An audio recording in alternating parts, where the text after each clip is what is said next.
Vamos lá, pessoal. Pode passar, por favor. Quando eu comecei aqui na Eduz, eu estava tendo muita dificuldade porque eu peguei uma carteira bem low touch, né?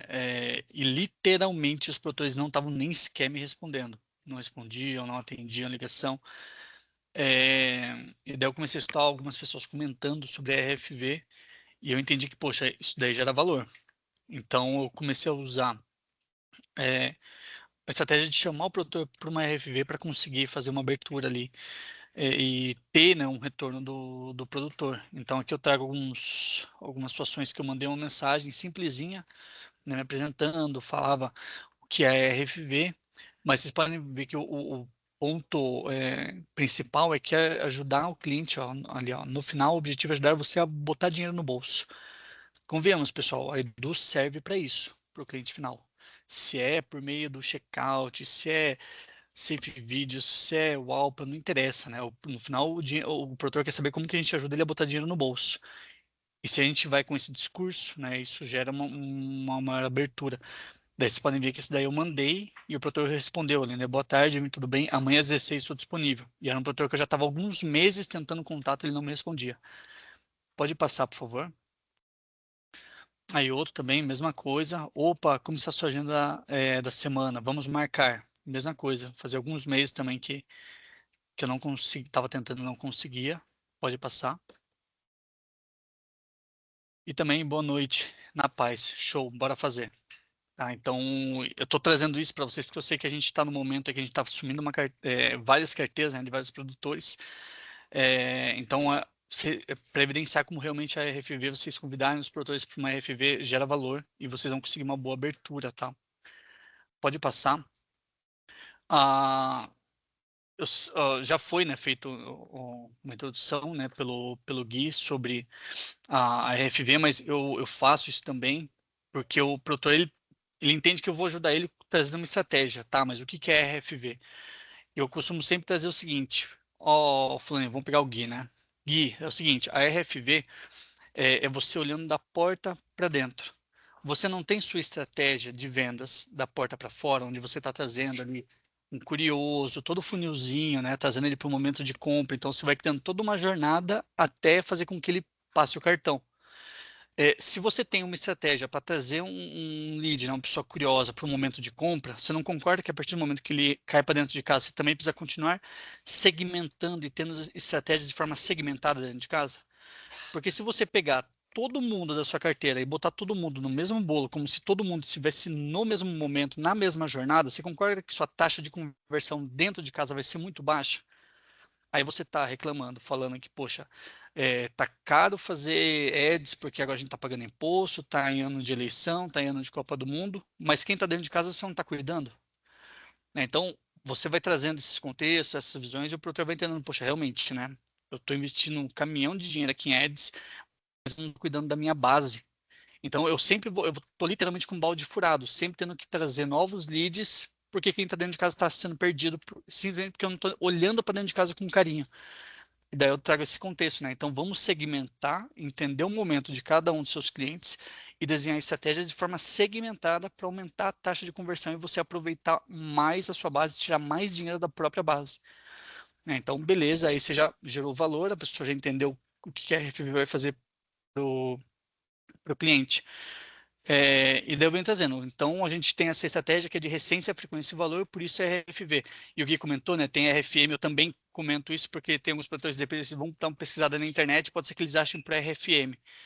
E daí eu venho explicando o que o Gui explicou, o que é recência, o que é o frequência e o valor. Pode passar. E aqui uma base real, tá? De um produtor. Eu, na verdade, a apresentação eu conduzo no BI, tá? E daí eu faço alguns alinhamentos, e é importante fazer esses alinhamentos, tá? O primeiro alinhamento, ó, aqui você tem ao todo 4.239 clientes, tá vendo aqui embaixo? Fica tranquilo, que depois da nossa reunião aqui, eu vou enviar uma planilha para você com esses clientes. Por que que eu falo isso? Eu estava errando muito no começo. tentando já ir para as estratégias e a pessoa estava bugada com a cabeça pensando, poxa, mas aonde que eu vou achar quem que são esses 6 clientes campeões? E eu estava ali falando, falando, falando, e a cabeça da pessoa só estava travada nesse único ponto. Porque daí ela já pensava, tá, mas ele está me trazendo muita estratégia, no final eu não vou conseguir aplicar.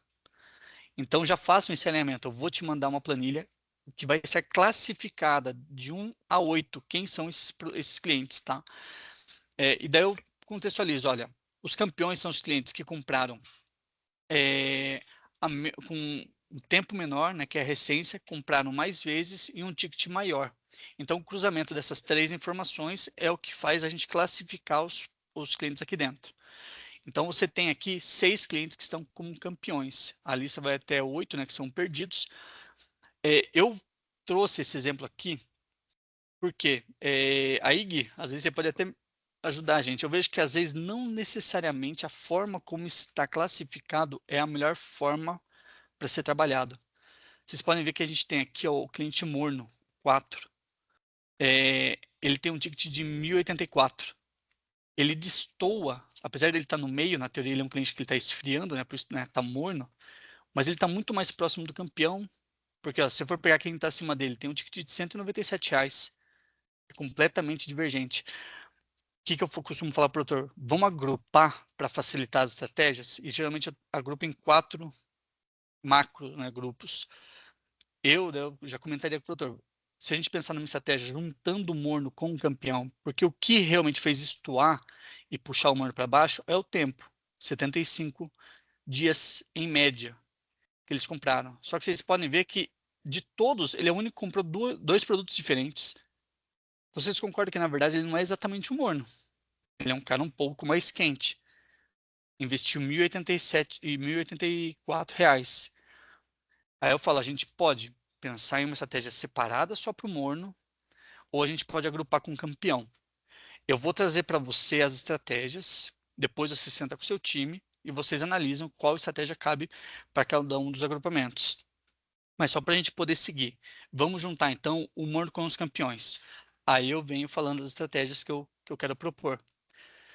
Aí eu sempre começo falando, né? Por exemplo, campeões. Primeira coisa, poxa, vamos. Esse pessoal, você concorda que principalmente o Morna ali, que já comprou mais de uma vez, então ele comprou, ele viu que o seu produto gera valor, ele tornou a comprar, e ele já investiu mais de R$ 1.000 com você. Então você concorda que essa pessoa, ela está muito aberta, porque você já gerou muito valor para ela? Então essa pessoa aqui é uma pessoa ideal para você gravar um case com ela. Então chama esse pessoal para gravar um case, preferencialmente um vídeo. Porque textinho, principalmente com IA, você jogou ali, gerou qualquer coisinha, né? Como que você prova que realmente ele foi um cliente que comprou?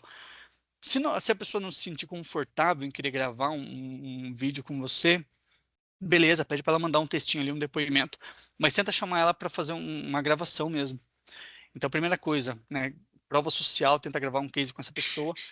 Outra coisa, e isso eu não sei se vocês enxergam essa dificuldade, eu enxergo isso muito para os meus produtores, eles têm uma dificuldade de trazer novidades, trazer novos produtos, atualizar os produtos, e muitas vezes eles veem que outros concorrentes estão lançando coisa nova, eles estão ficando para trás.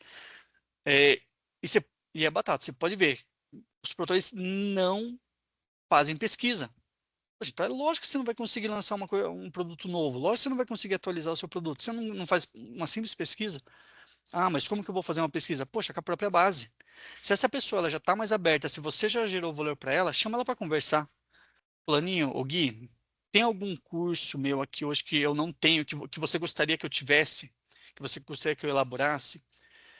Tem alguma coisa que você sentiu falta do meu material? O quê? Qual curso?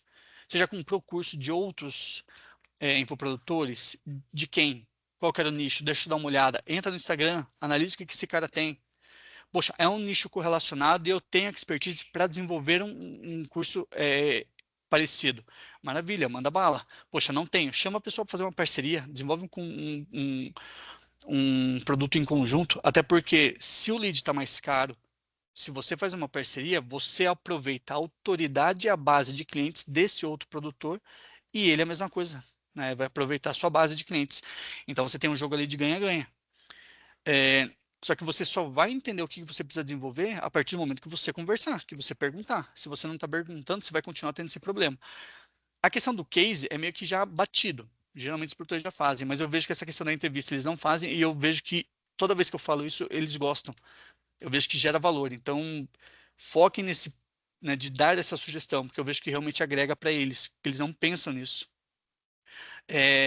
Outra coisa, né? O produtor ele vai começar a fazer ou já faz evento presencial. Um grande medo que os produtores têm é a questão do evento flopar, chegar e estar vazio. Poxa, dá um cupom de desconto para os campeões. Porque se esse cara já investiu em você, esse cara vai fazer questão de estar presente, né? E não somente isso, ele vai se sentir prestigiado.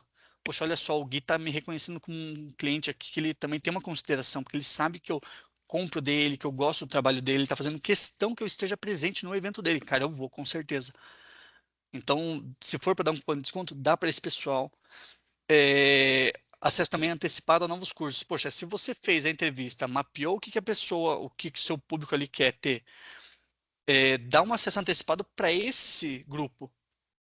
Exatamente para eles validarem. Poxa, era isso que quando a gente conversou, era isso que você tinha imaginado? Poxa, Sing. Não, ainda está faltando isso, está faltando aquilo. Arruma o que precisava arrumar para quando fizer o lançamento para o mercado, não flopar, realmente o produto chegar redondinho para o mercado, né? É, outra coisa também, poxa, pega aqui os campeões, R$ 2.197. Aqui é um público que já está mais propenso ao high ticket, né? A comprar ali uma mentoria. Então, aqui também já pensar nessas estratégias, né? De high ticket com esse público. Não adianta querer ofertar um high ticket para o que, ó, quase perdido, R$ 37. Qual que é a chance de converter? Poxa, já é cliente da base, beleza, mas lembra que a gente falou de entender a jornada do cliente, em qual momento que está cada um? Então, olha como a RFV ela direciona de forma estratégica, né? É, outra coisa também, criar um programa de indicação, né? Então, pedir indicação, fomentar isso, né? O famoso boca a boca. Se o ads está caro, vamos fomentar a indicação dentro da base, né? E também exportar audiência, semente, né, para lookalike na meta. Então, se você tem um público que ele tem um perfil que ele compra muito bem, exportar esse público para dentro da meta para você conseguir enxergar a meta trazer para você públicos semelhantes, né? Então, ó, esse seria o primeiro agrupamento. O segundo agrupamento eu já juntaria o em expansão com oportunidade de expansão. E aqui vocês podem ver que eles fazem pouco tempo, né, que eles compraram, então 12 e 20 dias.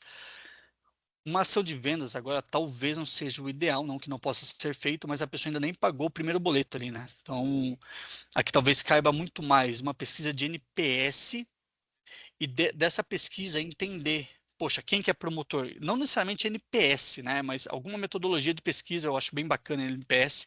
Poxa, quem deu ali 9, 10, que é um promotor, chama também alguns para conversar, poxa, o que que mais gerou valor para você? Poxa, o que mais gerou valor é isso, isso, isso. Maravilha, você já mapeou toda a sua copy, você já sabe agora como direcionar. Olha, no meu curso eu vou te entregar isso, isso, isso. Você já bate exatamente nos pontos. E também a mesma coisa os detratores. Poxa, viu ali um que deu 3, 4, que é um detrator, chama para conversar também. Poxa, o que que você sentiu? Eu vi que você deu um NPS que não foi bacana. Entende, corrige o que precisa corrigir e muda, né? É, outra coisa também realizada aí novas ações de vendas, já deixando programado. Então, não necessariamente você vai fazer isso agora, mas você já precisa ter em mente que você precisa ter uma nova ação com esse pessoal. Então, já deixar isso mapeado, né? É, aí eu juntaria aqui o 3, o precisa de atenção e em risco, né? Que seria o 5 e o 6. Faria uma campanha de reativação, vocês podem ver, ó, 131 dias e 294, então já faz um tempinho. Então, enviar um conteúdo exclusivo, um PDF de atualização de mercado, uma planilha de infográfico, uma aula de retomada exclusiva. Mas o que, que é a ideia aqui? É manter o cliente vivo na esteira. Então, ter uma ação de reativação. Após essa ação, você ofertar ali um cupom agressivo, talvez de um retorno, um acesso vitalício, um combo, né? Algo nesse sentido. É, e também trabalhar ali downsell, né? Mas a ideia é realmente manter o cliente vivo na esteira. E por último, é o quase perdido, e nesse caso não tem perdido, mas a gente agruparia eles, né? Se é realmente ter uma regra de reativação, então pensa o seguinte, a pessoa que já está há muito tempo, né, sem comprar e comprou um produto, um ticket pequeno, muitas vezes ela nem lembra mais de você, né? Eu tenho produtores que já, o cliente ali, principalmente quando é perdido, pô, você vai comprar mais de um ano, 2 anos, então você tem uma necessidade de tratar ele como se fosse um lead novo, né? Criar toda uma comunicação, trazendo o cara do zero, de um lead totalmente frio para o momento de compra novamente. E fazer uma higienização da base. Porque às vezes, como já faz muito tempo, às vezes nem existe mais o contato desse cliente, está só poluindo, você achando que você tem um potencial enorme. Nossa, tenho 4.239 clientes. Não, desses aqui só 3.000 que estão com contato atualizado, o resto já o contato nem existe mais, né? Então fazer essa higienização para você também ter clareza. Poxa, qual que é o tamanho da minha base ativa, real? Né? É, basicamente, de forma resumida, são essas estratégias, tá, que eu levo para os produtores. Pode passar, mas aí, se não me engano, o próximo slide, apesar. Aqui é o. Aí eu mando depois, né? Eu tenho um PPT, um modelinho padrão, aqui 10 estratégias, né, que a gente conversou. E eu falo para ele, olha, se quiser vai anotando, mas depois eu vou te mandar um resuminho, só com os bullet points mesmo das estratégias e de forma segmentada ali, né? Junto com a lista. E daí na sequência eu mando. Pode passar, aqui se não me engano vai vir um cronograma, mas eu nem falo, na verdade, desse slide, porque geralmente só ali, falar das estratégias, a pessoa geralmente vai interagindo, então acaba estendendo bem. Pode passar. Da minha parte era isso, tá, pessoal? Esse é um resuminho aí de como que eu conduzo a RFV.